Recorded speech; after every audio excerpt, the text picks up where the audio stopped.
So here we're given that the sum of the first n positive integers, so 1 plus 3 plus 5 plus 7. So for example, if that was the case, we have 4 odd integers.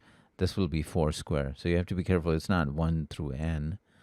I can see that students having that confusion. In fact, in general, I mean, I already knew this result. The nth odd term here would be actually 2n minus 1.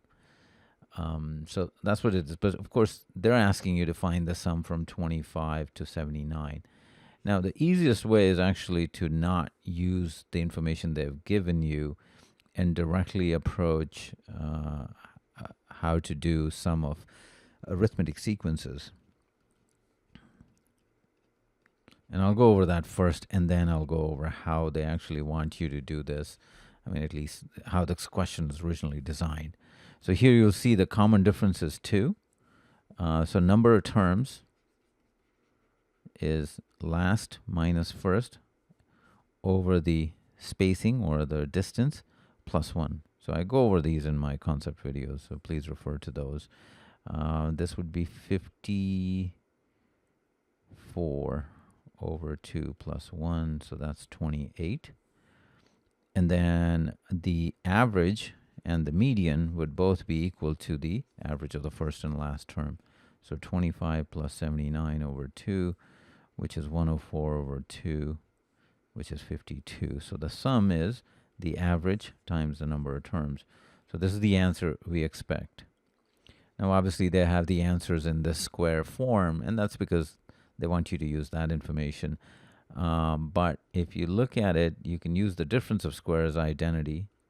This one will be 40 plus 12 times 40 minus 12.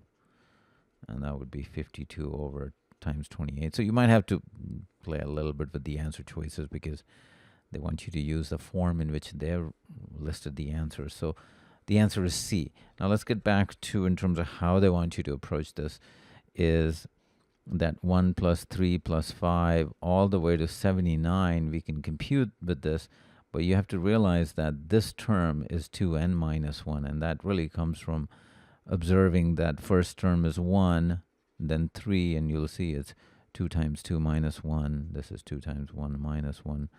5 is, and so that means I can find how many terms here are in this summation.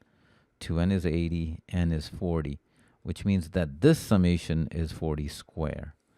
Now, to get to 25 to 79, I have to find the sum up to 23, because then I'll subtract it from this, and then the 25 to 79 will separate out. So again, this would be 23 equal to 2n minus 1. 2n is 24, n is 12. So this summation would be 12 square. So up to here, that's 12 square, which means the sum that we need, which is from 25 to 79, would be 40 square minus 12 square. And that's the choice C. So this is how they want you to approach this question, because they're not expecting you to, go this way, although this is an option. I did it this way. But, this is how, in general, you want to approach these questions. And the reason for that is there may be other kind of summation situations where it might give you some kind of an expression like that, where it's something non-standard. It could be something that I haven't seen either. In those cases, certainly we'll have to follow their approach of using that expression to get to that. So either way, answer is C.